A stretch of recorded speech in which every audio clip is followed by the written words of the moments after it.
Welcome, ma'am. Once again, we are really pleased to have you here, and I hope you're pleased as well. So, ma'am, this is the 13th convocation of PIBM, which you were present, and we are really glad that you were. So, ma'am, I hope you have visited so many convocations up till now. So, ma'am, what are the extreme changes that you have seen in the convocation of PIBM this year? So I think the good thing which I saw in the PIBM conference was a good blend of both politics and education. So and plus also the corporate. Very few institutions are able to look at that blend. And we heard some great views from the cabinet minister. We had very esteemed guests from the industry, which brought in the industry experience, and obviously the education which PIBM brings us is best in class. So I think it's a great combination of the three, which will take the institute forward.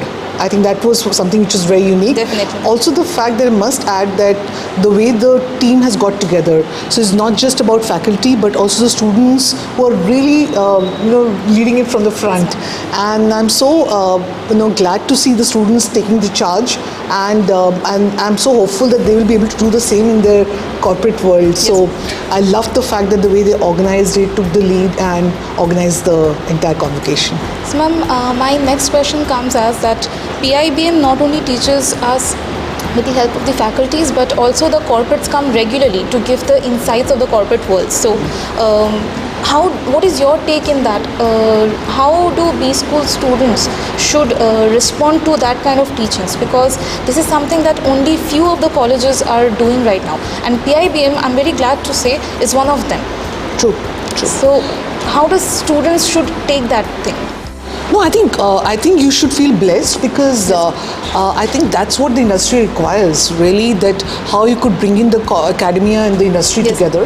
And I think PIBM is a great example for the same, because what happens is sometimes when we go with theoretical knowledge to the industry, that's not enough. I mean, we as industry leaders feel that these guys know theory but they don't know the practice. But what I love about the fact that you have these Saturday classes where your corporate people come in, you have these events where you have more corporate presence than even the academia presence, which is a great exposure for the students. And I think that's what we require. Those are the kind of skill sets we require. I know what I saw in the entire curriculum. I think that's best in class, whether it is analytics, what you're doing, or whether it is in digital, what you're doing. So I think the fact that it is getting the combination is just giving us hope in the industry that you will be much more capable as you come to the industry. We don't have to start from the scratch, and that's what we're looking for. Ma'am, one final question. This is nothing related to very academically or corporate, but ma'am, as you know that during this whole tenure, when students go through these 2 years of academics, heavy pressure, what is your suggestions to the students? How should they deal with it?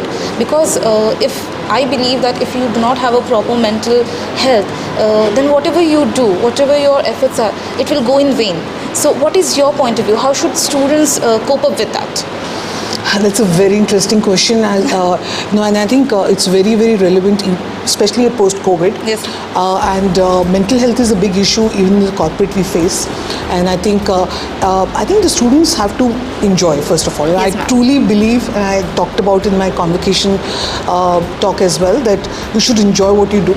You should have been able to balance your work life, because just getting pressurized and just getting pressurized with studies is just not good enough. Continue to invest in learning areas which you enjoy doing, and therefore that will keep you more refreshed. Continue with your hobbies which you want to pursue, because believe me, today in the corporate world, if we get a resume which has a student pursuing his or her hobby, for example, if he's done hiking, or if he's done cycling, or if he's done something good in sports, we really look at those resumes very differently. Gone are the days where only academic qualifications were important, but I think when you have an extracurricular which will keep not only your mental health stable, but also will be something which we prefer in the corporate world. Thank you so much, ma'am. Thank you for your valuable words and your valuable time.